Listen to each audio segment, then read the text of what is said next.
they came to tell me, we have a shortage of dollars, we're running out of fuel, we have a problem, and many other things. And we were then running a subsidy program on fuel that was not working. We were running a subsidy program on unga that was not working. And we had so many other subsidies that were not working. So I had to make the decisions to pull out our economy from where it was. And the choices were few. Either I made the difficult choices, or I'll continue to borrow more money, and default was imminent. In fact, I remember same thing, 10% every employee, 5% every employer. In Kenya, 200 shillings employer, 200 shillings employer. MNOs, we agreed that we will get them out. We brought in the Hustler Fund to backstop everybody. Today, we have liberated everybody from the CRB. Now, we have a better ecosystem. So what has happened to the economy? Over the last 2.5 years, 4 things have happened to the economy because of the decisions we made. Number one, inflation has come down from 9.6. Check it today. It is 3.8. Number two, our exchange rate, which was close to 165 for the last 14 months, our exchange rate is at 129, down from 165. What is the position of our dollar reserves? It's gone up from $6 billion as of last month. It was $11.8 billion, our dollar reserves. It's gone up from 2.5 months of import cover. We are now at 5 months of import cover. If you follow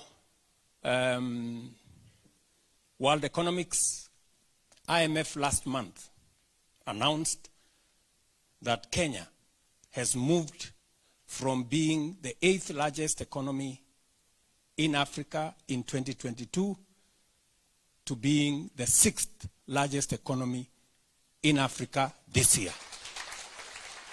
So the decisions we made, difficult as they were, has given us dividends. Our exchange rate has stabilized. Inflation has come down. And our numbers are looking good. It is a commitment I made to the people of Kenya. It is a commitment I am willing to do an exam on as to whether I passed or I did not. Number two, you know very well that when we were running for office, we had a huge problem of cost of living. Unga was retailing at 240. We had many other issues. And I made a decision that we are not going to continue subsidizing consumption. And I said it in black and white, that instead of subsidizing consumption, which never solves any problem, we were instead going to invest in production. It is the reason why we put more money, not in subsidizing unga, not in subsidizing fuel. We put more money in subsidizing fertilizer, seeds, and the agricultural sector. We managed to bring down the cost of fertilizer from about 6,500. I remember when I discussed with KTDA, down to 3,500, and finally down to 2,500. We managed to subsidize seeds.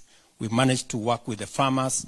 We registered all the farmers. For the first time, government of Kenya was working on data. We had never registered our farmers ever since. But today, I can confidently tell you we have 6.5 million farmers. We know those who do coffee, We know everybody's farm, the size. We know those who do tea. We know every farmer's detail. And we can direct subsidies to the people who need it most. As a result, and by the way, the process of registration of farmers was very interesting. We had been given a bill of 6 billion shillings by somebody who wanted the process of registering farmers.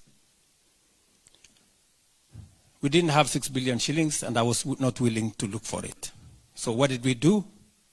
We mobilized our chiefs, assistant chiefs, and Likuru, Mzee wa Mitaa, all those people, because they live in the villages.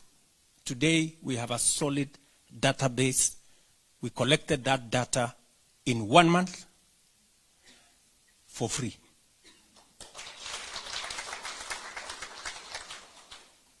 And I can tell you that the challenges we used to have in distributing fertilizer, distributing seeds, are now behind us. The crooks who used to collect, somebody has 3 acres, they go get fertilizer for 100 acres, they sell the balance, and they cause unnecessary shortages. That is now behind us. If you are a farmer today, including William Ruto, I have a voucher. I can only buy as many bags as my piece of land is registered.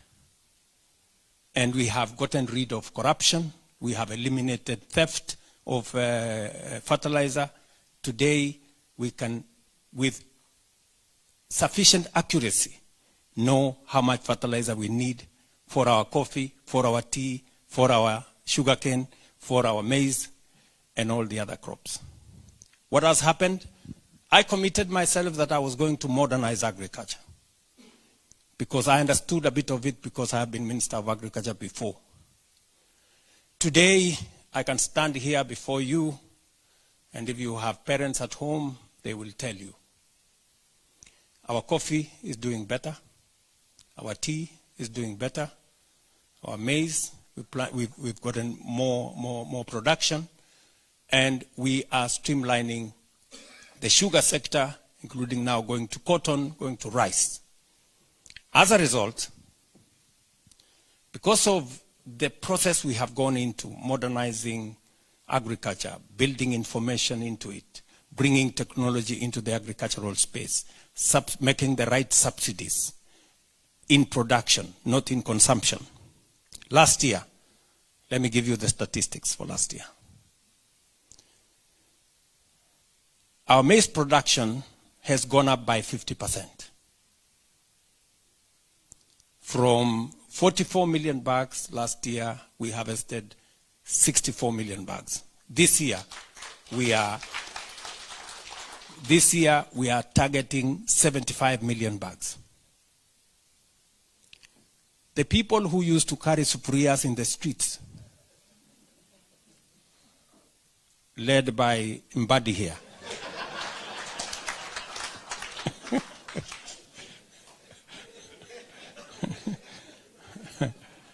yeah, have left the streets because the price of unga has come from 240, is now 160, 140, 120. Tea. In 2022, we sold our tea exports and sales were 138 billion. Last year, our tea was 215 billion. Those of you sitting here who grow coffee, a kilo of coffee was 65 shillings in 2022. A kilo of coffee today is between 110 and 150. Why? We have subsidized fertilizer. We have chased away the cartels. The people who are registered as farmers, brokers, millers, and also buyers at the Nairobi Coffee Exchange we have gotten rid of them, and we have streamlined that sector. Farmers are making more money. It is a commitment I made that I would do, and I can proudly tell you that today we are making more money from our agriculture. I can confidently tell you today we have streamlined the sugar sector, which had big problems. Unfortunately for the people in that sector who are taken hostage, the sugar sector, I had been Minister for Agriculture, so I knew where the problem was. So we've sorted it out, and in a space where sugarcane farmers, they were taking their produce, they wait for 6 months, maybe sometimes 1 year. And I'm sure if you have sugarcane farmers here or at home, they will tell you. Finally, there was no money. I had to look for money from government to go and pay farmers, to go and pay workers in sugar factories. And I told them that that was not going to go on. It's not going to be business as usual. If you heard that I made a phrase called Mambo ni Matatu, it was because of sugar. And I went and told those crooked people there, you have to get out of this space, because it was not going to be business as usual. So what has happened in that space? Because of the interventions we have made, production in the sugar sector has moved from 495, almost 500,000 metric tons in 2022. This year, we were at 815,000 metric tons. From 50 billion shillings every year to now 90 billion. And today I can confidently tell you, Mumias, which could not pay workers, which could not pay farmers, which could not pay taxes. Today, Mumias pays farmers every 7 days, pays their workers every month.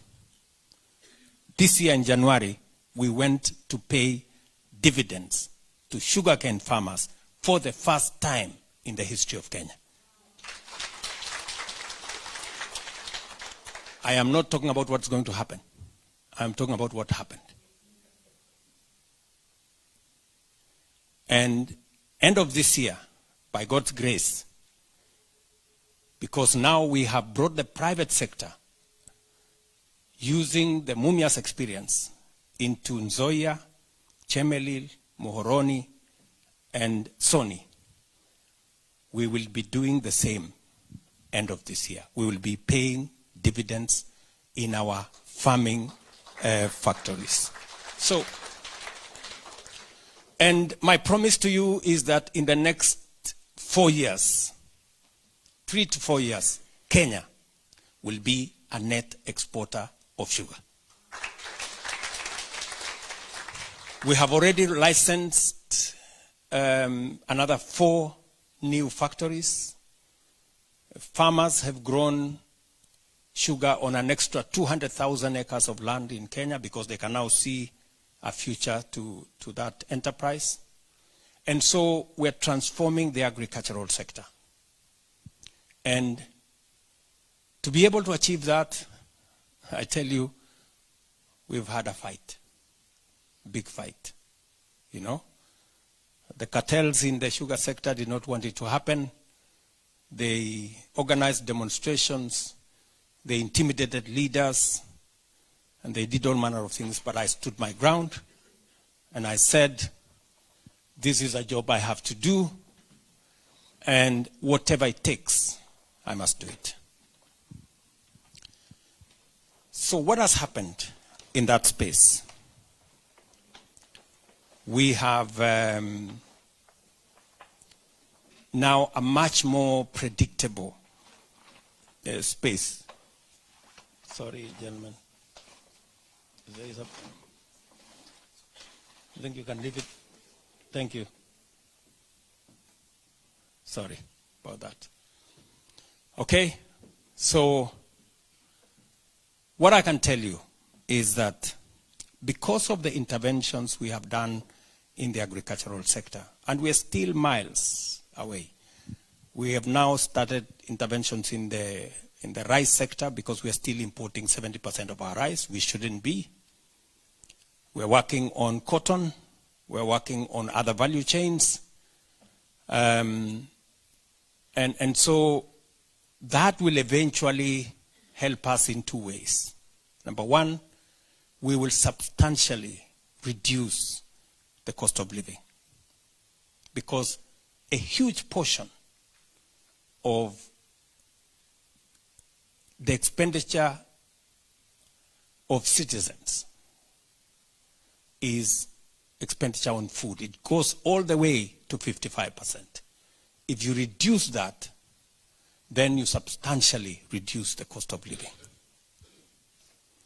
So my assurance to you and to fellow citizens in Kenya is that because of the interventions we've done in the agricultural sector, we have reduced imports of maize, for example, by 80%. And we have reduced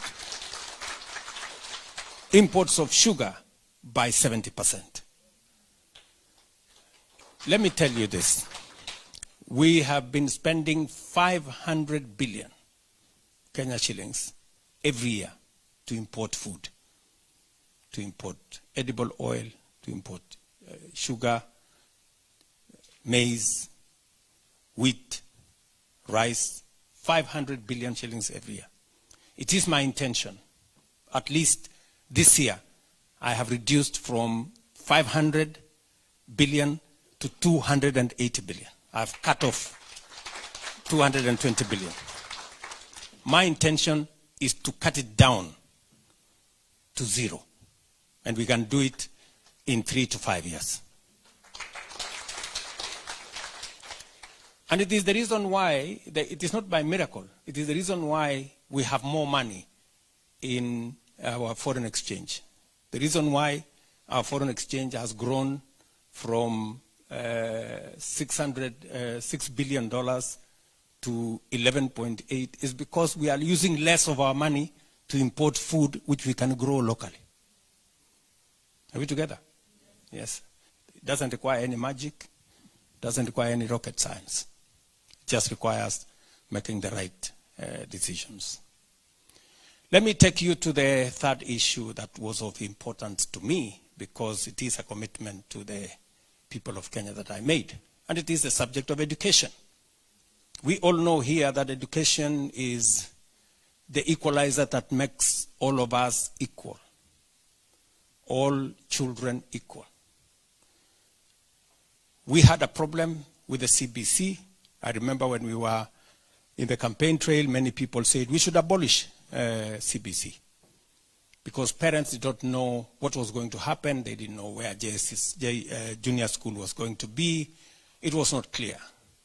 So when I got into office, the first thing I did was to set up a task force led by Professor Munavu, and I put there very seasoned educationists and other professionals. They came up with a roadmap, which we quickly implemented to sort out CBC. We had huge problems with our university funding model. 23 universities were technically bankrupt. Many of them were paying half salary to their lecturers. You know that, cases of Egerton and many of the others. And we had very serious and acute shortage of teachers. So what has happened? Over the last 2.5 years, number one, we have hired 76,000 teachers. We are hiring another 24,000 teachers before January. So we will have 100,000 new teachers teaching our children. Number two, we have changed the funding model from being resources to the university. We now have a student-centered financing model that makes sure that we treat every student fairly, so that students from poor families can get up to 90% government scholarship. because it is necessary for us to make sure that every child has an equal chance to education and an equal chance at life. We have also expanded infrastructure because there was clarity that many of our schools did not have adequate classrooms. Many of them had never seen a laboratory. So we have put up 23,000 new classrooms. 1,600 new laboratories are being built from 1st of this month so that we can create sufficient infrastructure to give an equal chance to all our children to do their education. So in that space, again, you had, there was kelele, because we said, you know, how do we, my child, I pay 200,000 every term in an academy, you know, but when I'm told, pay 50,000 a year, not a term, 50,000 a year for university, I have a problem with it. You know, because we have to live within our means. We couldn't afford to pay for all our children in university. So we had to reorganize that funding model, and that's why we made it student-centered. So a bit of kelele here and there, but we have since stabilized it. I remember going to Cooperative University in Karen. And I had a conversation with the Vice Chancellor, I think he's called Professor Kamau. So I asked him, Professor, I want a honest feedback. What is your feedback on the new funding model that we have, that is student-centered, and the other model? He told me, Mr. President, I will tell you 3 things. Number 1, I can pay all my lecturers on time. I can pay all my suppliers on time. And I can pay your taxes on time. But then he said that there is something you need to correct. There are some students that sometimes are put in the wrong band. So you need to make sure that the means testing instrument that places students in different categories is accurate. I told him, thank you very much. That is good feedback. So we are reworking the means testing instrument to make sure that it is much more accurate. So we have collected more data to make sure that when we place a student in a certain band, it is the correct band so that we don't disadvantage any student by putting them in the wrong band. I know it is, I know time is running, so I want to conclude by saying 2 final things. We also agreed, and you heard me speak about it, about health. And I did say, health is not a privilege for those who can afford. Health is a right for every Kenyan. And as a result, we needed to change the health delivery mechanism because it wasn't sensitive. We had NHIF that did not quite reach out to people who did not either have a job. It was based on people who have a job and those who can afford. But everybody gets sick. It's not those who can afford and those who have a job. Everybody gets sick. And the Constitution, Section 43, says every Kenyan, mandates government, in fact, commands government to make sure that every Kenyan has access to health. You also know that universal health coverage has been a discussion we have had as a nation for many years. It was in the NASA manifesto. It was in the NAC manifesto.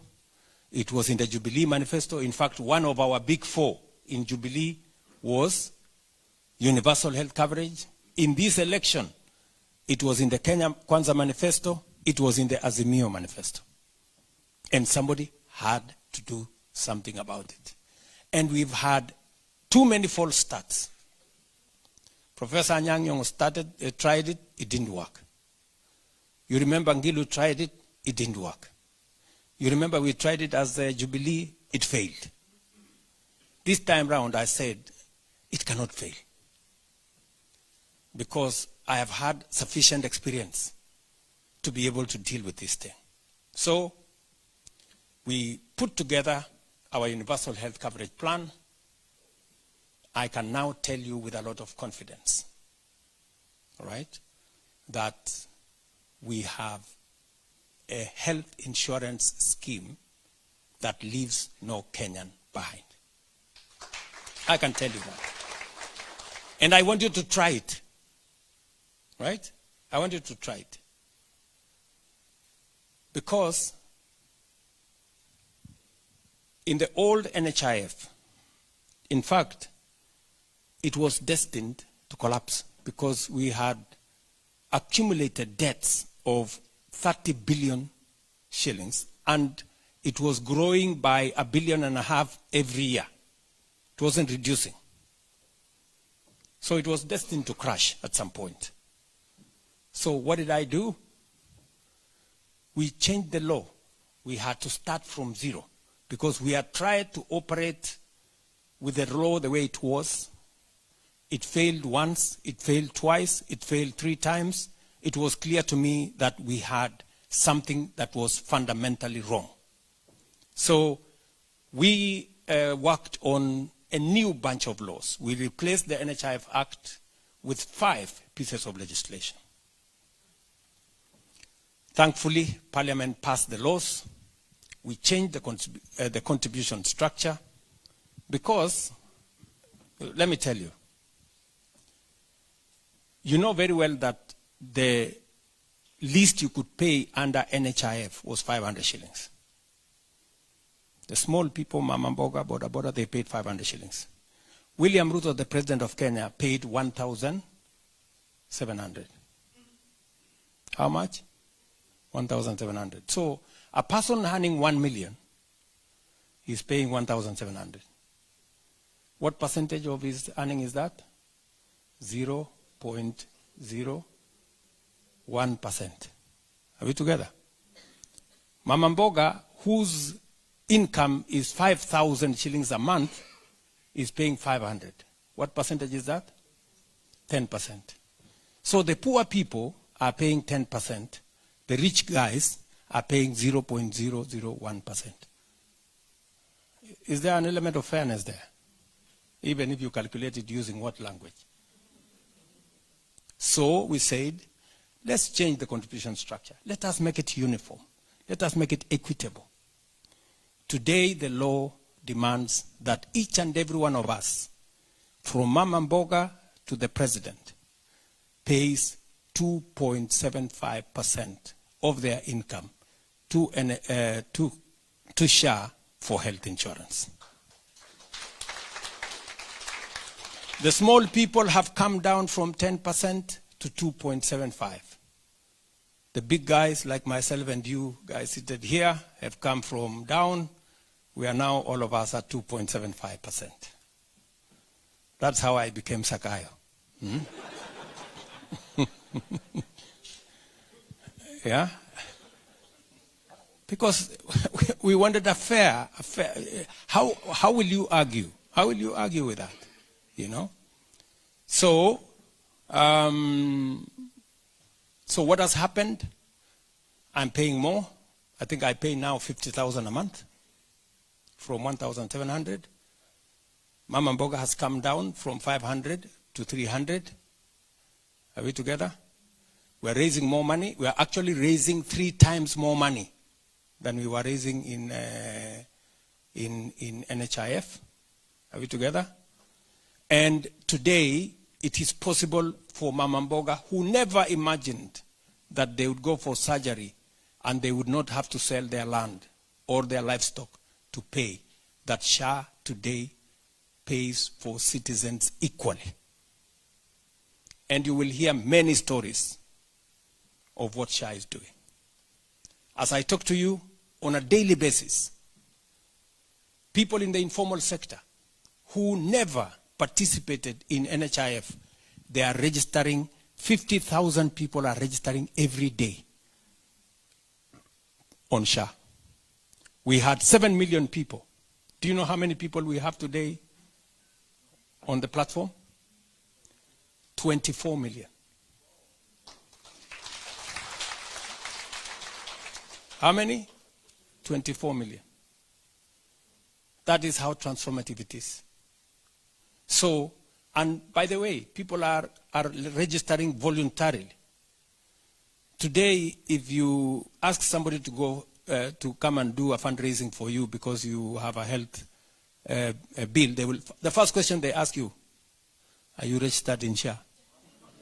Because they know if you are registered in SHA, at least a portion of your bill would have been settled.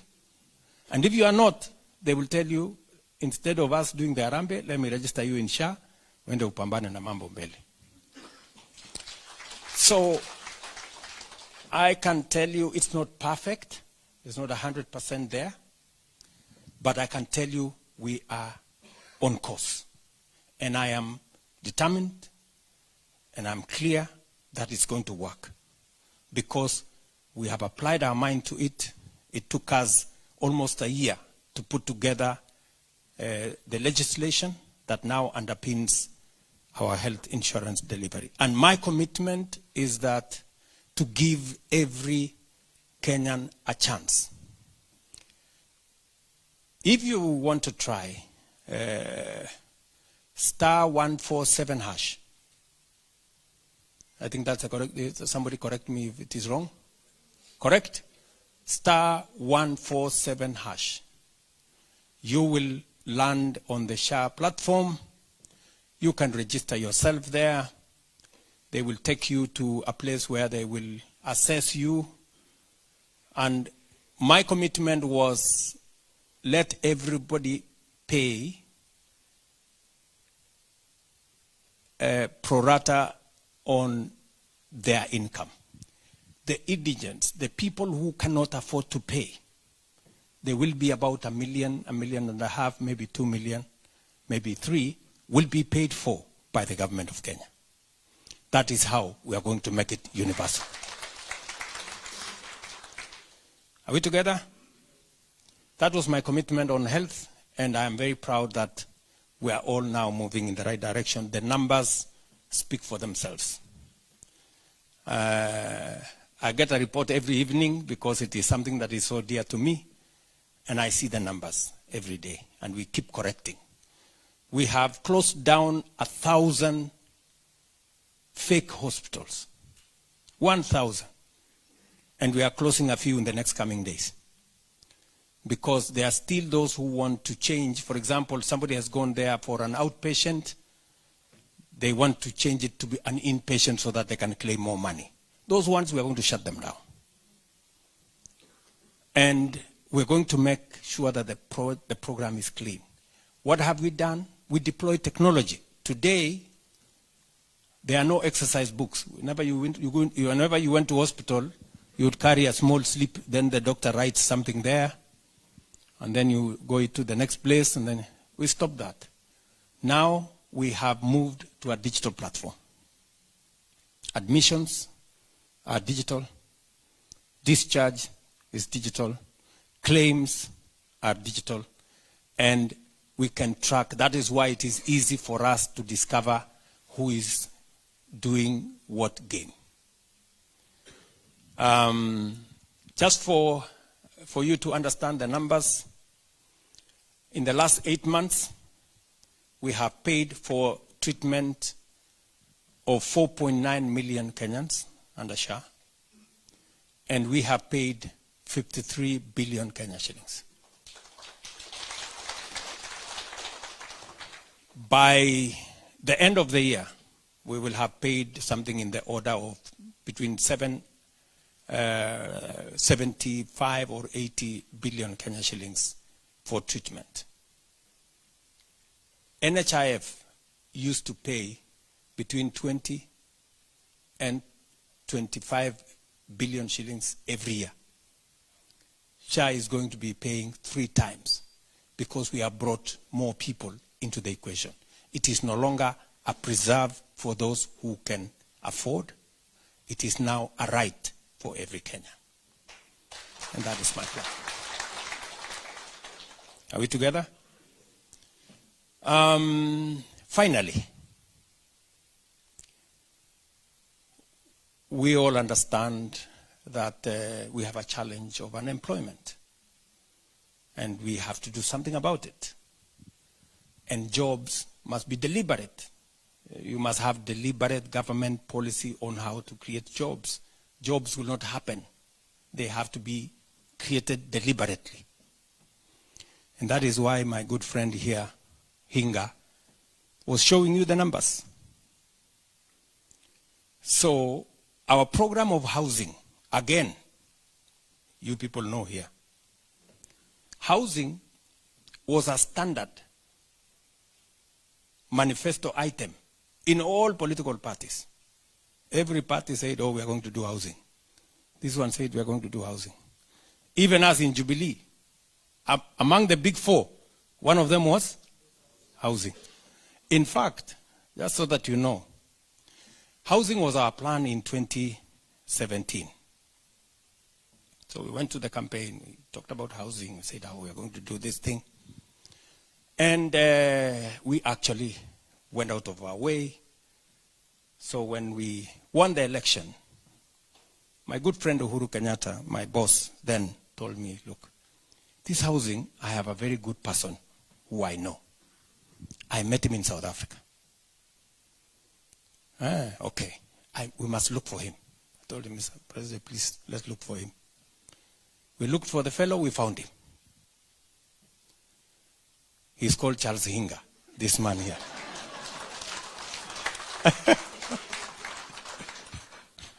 This man was brought by President Uhuru. He told me, this man knows this thing. Okay, so we passed the law. 2018, we have put a levy. The levy was 1.5% levy.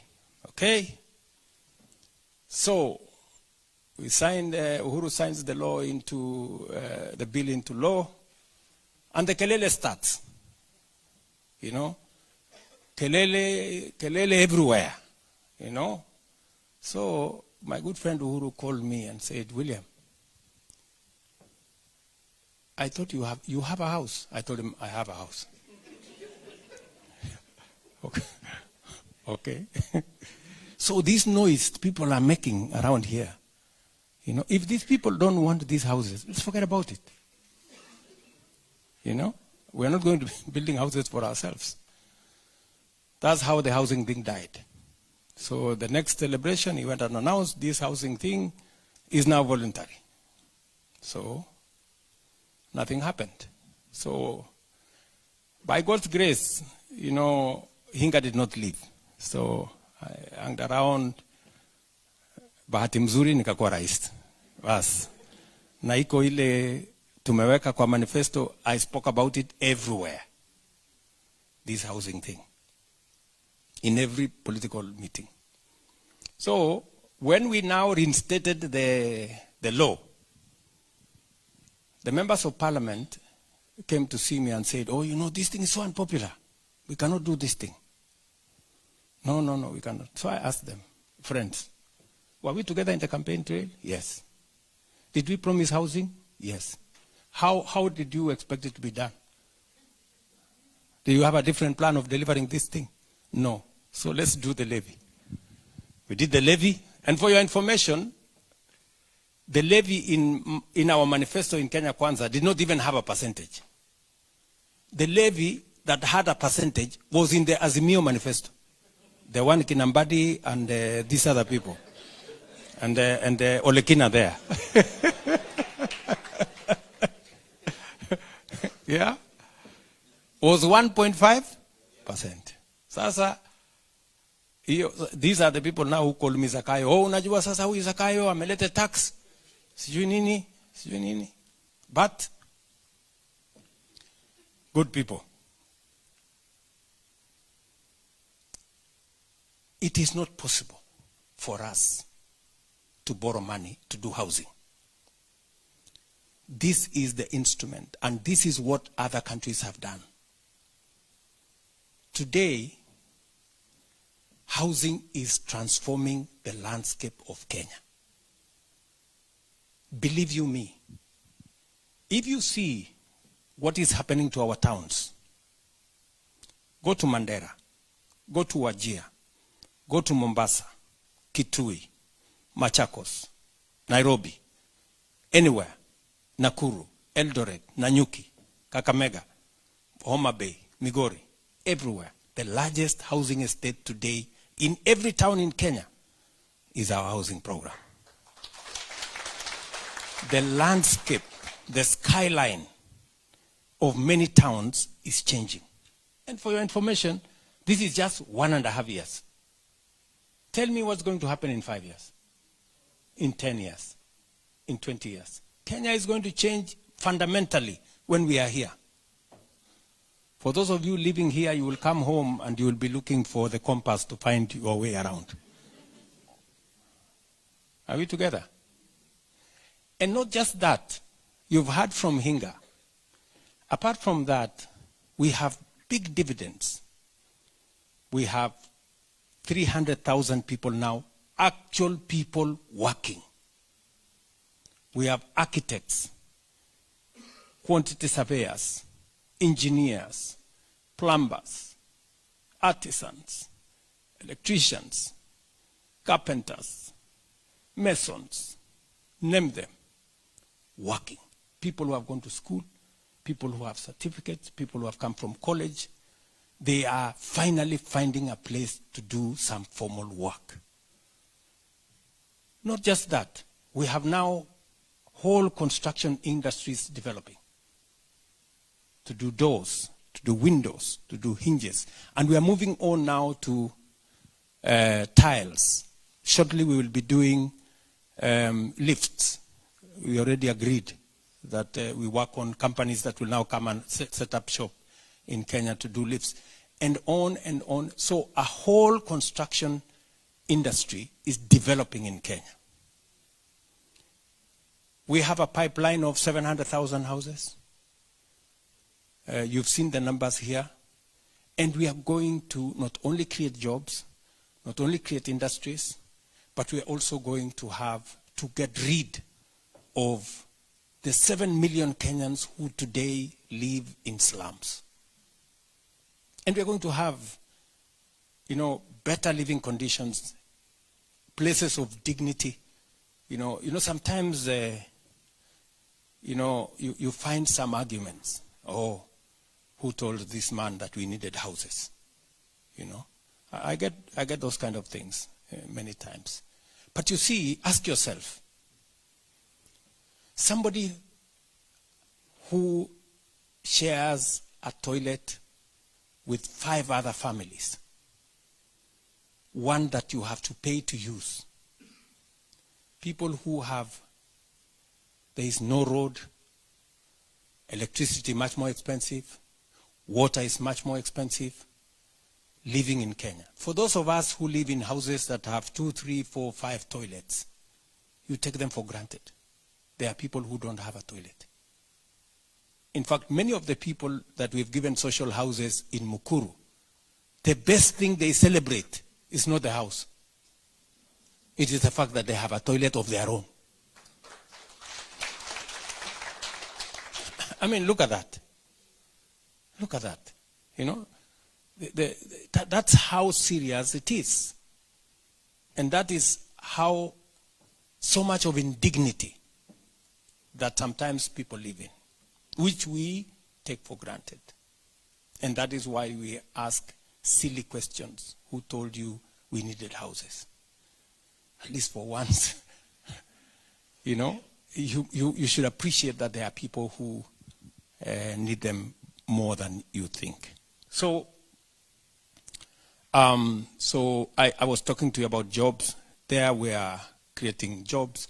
I also made a commitment that we are going to expand the digital superhighway, as we called it, because we needed to bring more people into the space of digital jobs.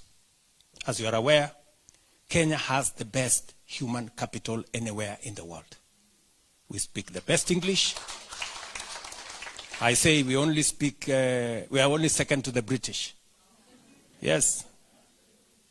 We speak the best English. Anywhere, ask any corporate, anywhere in the world, they will tell you Kenyans speak the best English. And we have the best education. And we are the least supervised when we are given a job. So we have the best human capital. And therefore, and we live in a global world. It is said, and statistics are there, that 40% of the world's workforce will come from Africa by 2050. We need to take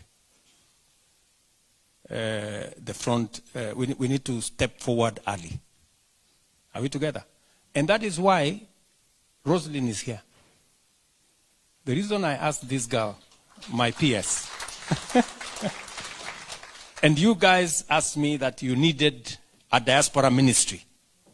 We didn't get a diaspora ministry. I couldn't stretch it that far. But I got a state department dedicated to matters diaspora.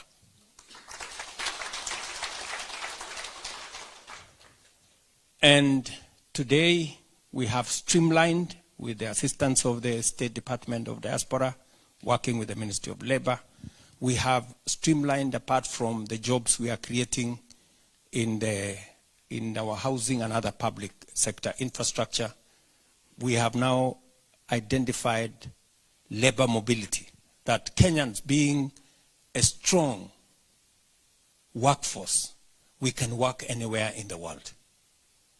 And we can work anywhere in this globe.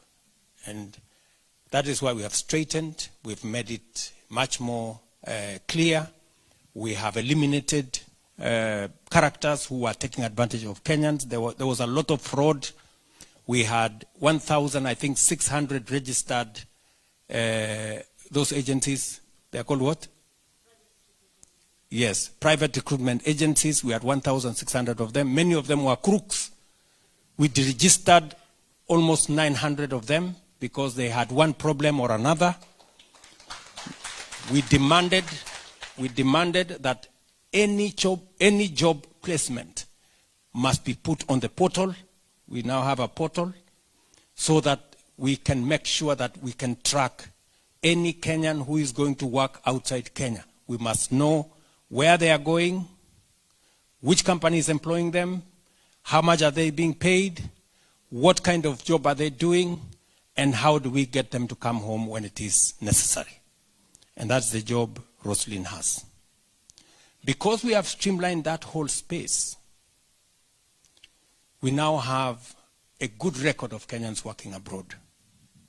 In the last 2 years, ever since we streamlined that space, how many Kenyans have we placed there, Rosalind?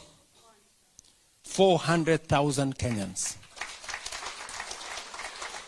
You know, when I say this, people cannot fathom. They can't believe it. But that's the reality. And the statistics are there. And for your information, our remittances from diaspora remittance has gone up from $4 billion in 2022. We are now at $4.95 billion. We have almost $1 billion more. That is 120 billion shillings more because of the more Kenyans that are now working outside Kenya. It is my intention to take that to not $5 billion, as you may be waiting, to $10 billion, and it is doable. It is also the reason why today we have more reserves, because we have more people working in that space. That's number 2. Number 3, finally. I could tell you number 4, number 5, and number 6, but let me leave it at number 3. We are expanding the space in our digital jobs ecosystem. We now have 185,000 people working on our digital jobs platform. From CCI, if you go to Ruiru, you will find 5,000 people working in one building at CCI. And you find many other smaller, including in our TVETs. There are many Kenyans now who are earning in dollars, working on the digital platform, because we have streamlined that space, and it's the reason why we are spreading fiber optic around Kenya. So you should just know that apart from sometimes the many insults in the social media, there are people who are using the internet to earn real money. Forget about the insults. Forget about the pornography and all the other things there. There are people who are using internet to earn money and to sustain their livelihoods and to sustain their families. And that is the space we are working. So we are deliberate about where we are creating jobs. I can tell you with confidence, we have 300,000 jobs in the housing sector. You can go and see it for yourself. We have 400,000 Kenyans who have gone out in the last 2 years. We can give you the statistics and their names. We can tell you with confidence that we have Kenyans working in the digital space. We know where they are. We know what they are doing. And we will continue to push that space. I do not wish to say more than that. I just wanted to let you know, because I know sometimes you're here and you get to read our newspapers. It is bad news from page 1 to the last page. Headline after headline, you will think home is burning. I want to tell you that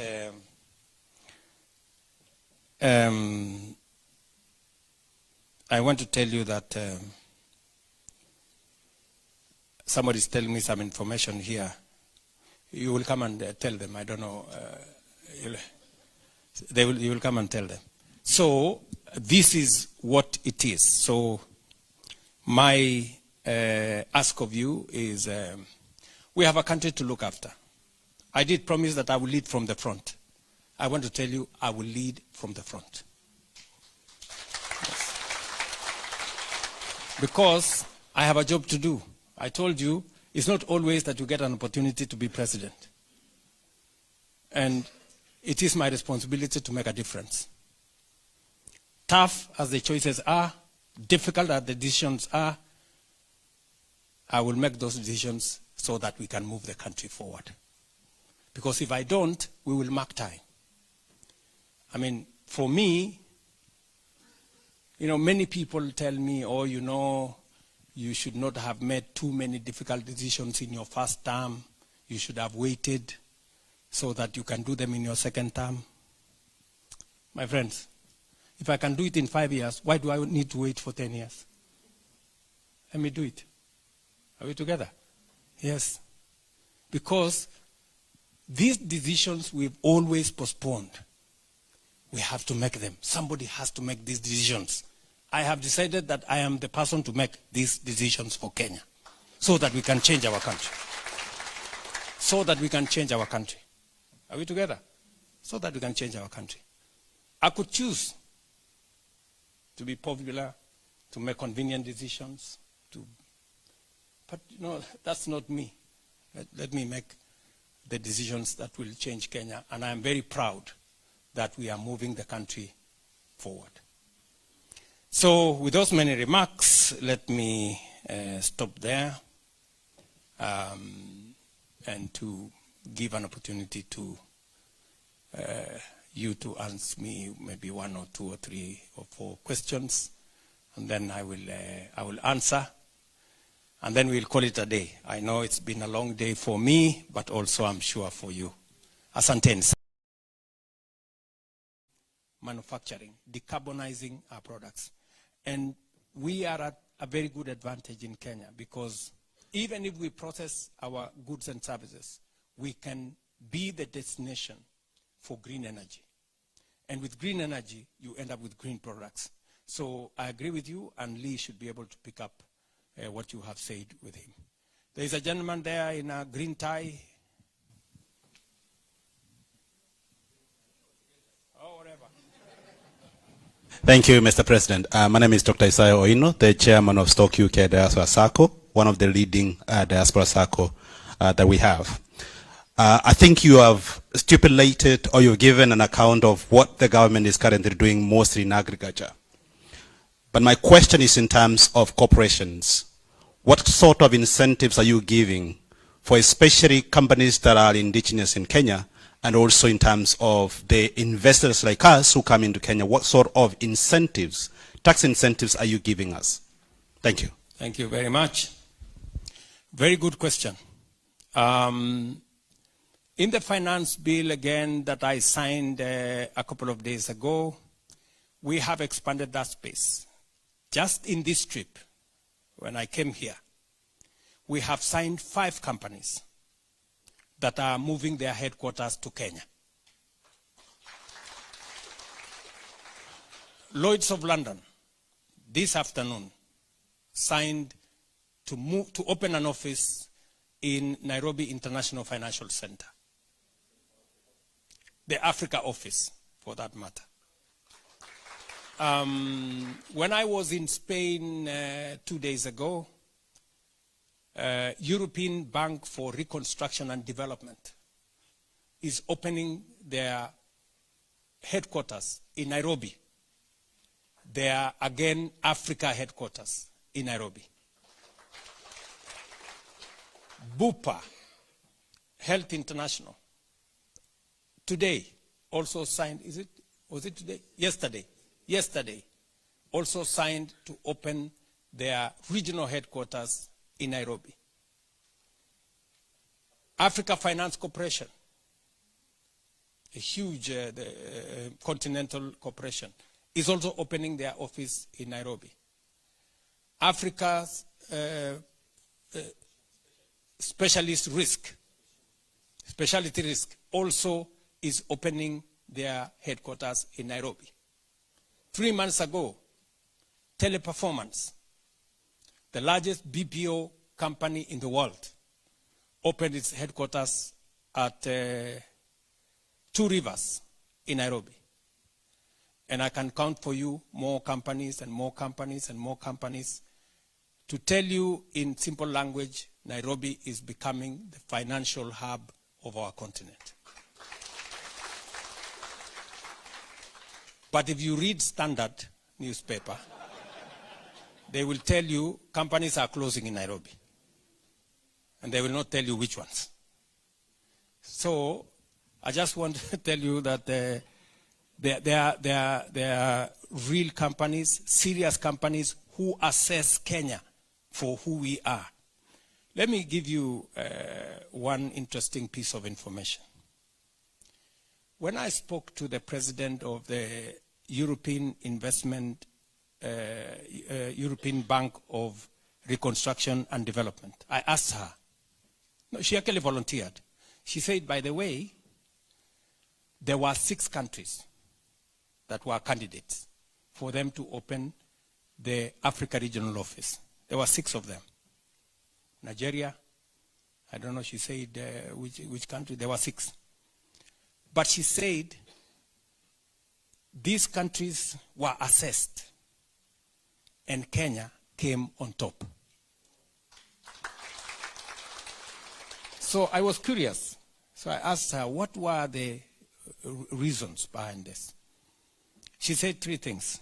Number 1, she said, you have the best human capital. You will get any type of expertise. If you want a financial advice, if you want a financial person, if you want somebody in tech, if you want somebody in this area, you will find them easily in Nairobi. And number 2, she said, you are a stable democracy. Yeah? You know what that you know what that means. You know? So that was why they want a place that is predictable. They don't want a place that tomorrow things can go haywire. And the third thing she said was your banking system, your ecosystem of financial services is good. And they are a bank, and they want to operate from a place where transactions do not have too many corners. So there are real incentives on investing in Kenya.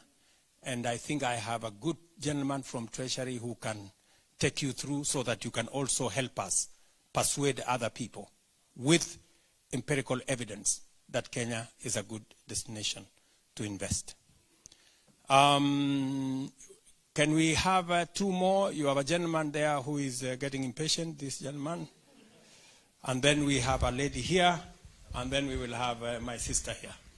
Thank you, Your Excellency. My name is John Karanja, and I'm a community leader from Leicester.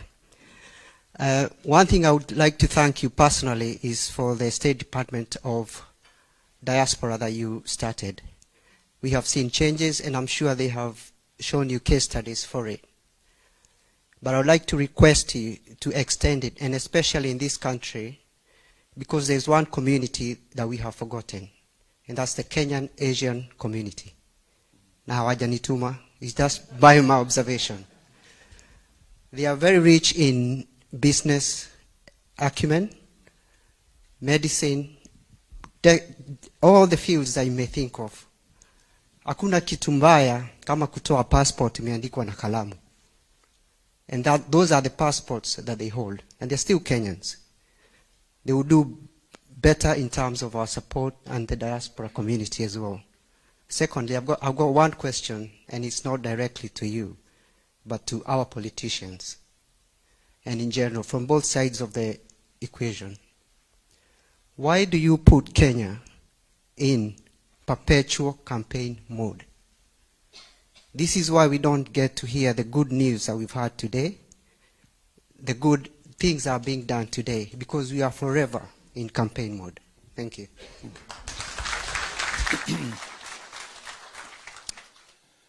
Well, the question on politicians, I don't know who is going to answer. But it is something for us to think about. You're right. Election is a one-day event. Kenya is work in progress every day. You know? So I think you're speaking to many of us in very profound ways, that we have a country to mind. But elections are once in 5 years. We cannot do the job of a day in 5 years for all the 5 years. I think we should do other things when our time demands. And on our Asian friends, I think, Rosalind, you have some notes there, and you will pick it up. And then we see. We do not want to discriminate on any of members of our society, because everybody has an input and a contribution to make. My sister. And then finally I will give it to, oh yeah, you already have the mic. For a bad leg. Thank you so much, Mr. President. I want to say everything you said. I don't want to pick one. I'm so happy, like every one of us, of the progress you have made in Kenya. You've made progress, and you've taken very hard decisions. Like your colleague said there, that the decisions possibly you've made are the hard ones, not the easy ones. So my name is Regina Williams. I come from Kenya, a village in Kisii. I came from extreme poverty in Kisii. And I came to this country, but this country has given me opportunity to be something. I'm the first East African female politician in London. And my leg is sick, but when I saw that you are here, I said I'll come and shake hand. Because I've shaken hand with people like Tony Blair, Gordon Brown that I worked with, and I said, my president from Kenya must come. But okay. I have something as well to ask you. Maybe your colleague there, the one who's taking notes. I've been here for 35 years. And I went to Dubai last May. My heart was touched. You said that you have statistics of everybody outside. But we do have people in Dubai, Kenyans, that I met, and my heart really went down because I didn't like the way they were there. You know, not all of them, but a few that I met. I met one particular girl from, I think, Bomet, and she told me that she's working in Dubai, and what she does is cleaning cats and dogs. And I thought she was a veterinary doctor, but actually she's been employed by a Malaysian person to do this kind of job. Having said that, I was in Malaysia as well for the Women Economic Forum. It's a beautiful country and great. But those people have gone places without the country knowing where they are. Some of them are actually having a hard time. I don't know what we can do, especially in the Middle East, to get the statistics and the help. And they are afraid of coming back home. That's what they told me. Because I told them my profile. And Mr. President, by the way,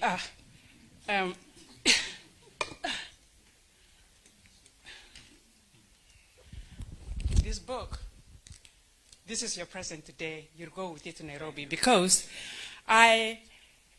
Amazon bestseller award-winning book for this book, which says, Blessed Struggles, My Journey from Extreme Poverty in Kenya to Professional and Political Success in Great Britain.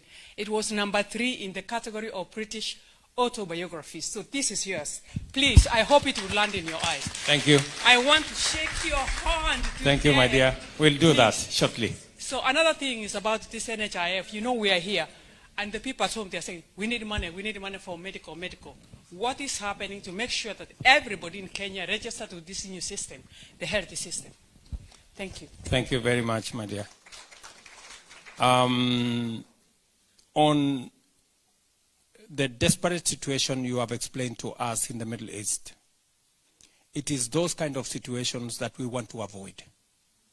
It is the reason why we have insisted that any Kenyan who is going to work outside Kenya, you know, many of those people, by the way, they travel using tourist visas. You know, they are taken through routes that are not correct. So this time round, we have said any Kenyan who is going to work outside Kenya, we will give them passports. We have reduced the time for passports now 3 days. If you have a letter for employment, you get your passport in 3 days, max. Some of them you can get them the same day. So we have created a green channel for people who are going to work outside Kenya. But we have also demanded that going forward, no Kenyan who is going to work outside is going to travel using a student visa or a tourist visa. And we need to have a record so that if they are in distress, if they are doing odd jobs that have an indignity, the way you have said, we can help them. I can bet you that the lady from Bomet did not go through the hands of Rosalind. Otherwise, we would have stepped in and we would have told her, you cannot leave Kenya to go and look after dogs. That we would not allow anything of that nature. And it is the reason why we have changed the system so that today we have digitized the space to make sure that we have the right people going and doing the right jobs, and we know how much money they earn, and we know how they are going to get home if it is necessary. On the issue of registration of SHA, it's an open portal. We are now working with the counties. We are working with the reason why I have told you every day between 20 and 50,000 Kenyans register is because there is a huge campaign to get everybody registered. Because by registering, we get 3 things. Number 1, we get data. Because my sister here has told you about data. Data is very important. Imagine all this while we didn't have data on health. You know? So today we are saying it is mandatory for you to register in SHA. It is the basis upon which you will go to a level 1 hospital, a dispensary, a health center. So long as you are registered in SHA, you will be treated without paying. So long as you are registered. Because that way, we can keep track of our health data. How many people are being treated for malaria? How many people are being treated for the next disease? What is the disease load? Then we prepare ourselves in advance to make sure that the correct medicines are available and that whole health journey. And finally, I'll be very happy to shake your hand because I think you make us proud. as Kenyans. Just give me a while. Let me answer a few questions from my sister here. I think you made a case for our Asian community members. I think one of them is here. Represented for that at the moment. Your Excellency, I'd like to say I'm really happy to be here, and it feels surreal to be in your presence. The last time I met you was in 2015 when you had visited us at USIU while you were the Vice President, and now having to meet you right now as the President, again, it's an honor. So I had prepared myself for this, but I'll just go through. It's a really one question. But I came here to earn my master's in data analytics. And my whole process over here has been with its like perks. But I would say that we Kenyans speak better English than any British that I've ever met, and still do. I agree with you. Actually, more majority of Kenyans speak better English than the majority here. I'm not attacking the British, but that's a fact. The thing is that, like many Kenyans, youth abroad, I faced many challenges, and from unemployment to navigating life between two worlds, yet I remain eager to contribute to the Kenyan progress, and from the diaspora aspect of it. And my question is, how can young professionals like myself with global education and skills meaningfully contribute to your government's vision from abroad, particularly in data and innovation? And while all these thought-provoking conversations have been going on, there's one thing that was just coming across my head when remembering my Swahili teacher in Mombasa, who constantly told me to remember one methali, and this is the time I think I remembered it, and it goes as hindi ndiko kwenye nguo wendao tupo wako. So that's I think this is the opportunity with all the conversations that you've been stirring all this evening. And lastly, I would be honored to have a picture with you. Thank you. All right. Some good Kiswahili as well there. So let me say that we have a big ecosystem of both national and international companies that are setting up in Kenya. From Amazon Web Services to Apple to Microsoft and every other company in between. We have local companies that are growing, local expertise whom we are working with. We have Technobrain, for example. We have many companies, local companies in Kenya that are doing a lot of professional work. So I cannot tell you that government of Kenya can employ you, but I can tell you we are creating the space for companies that will be looking for expertise like yours to be stationed in Kenya. That is why I just told you, Lloyd's of London, we need people like you with your expertise in statistics and data analysis. Companies like EBRD, for example.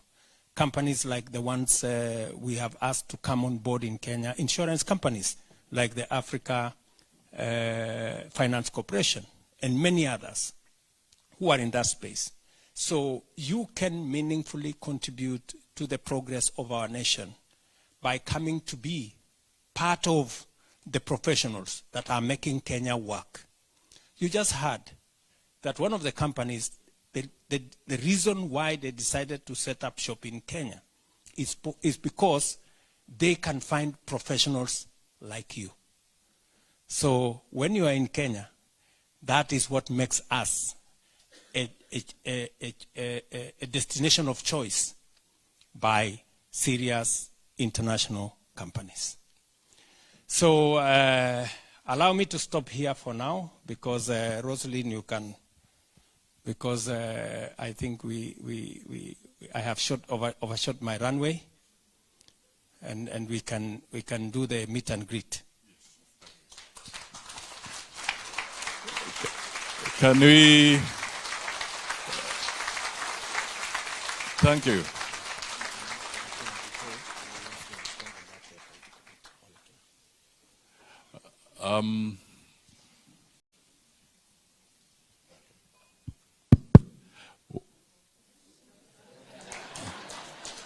Okay.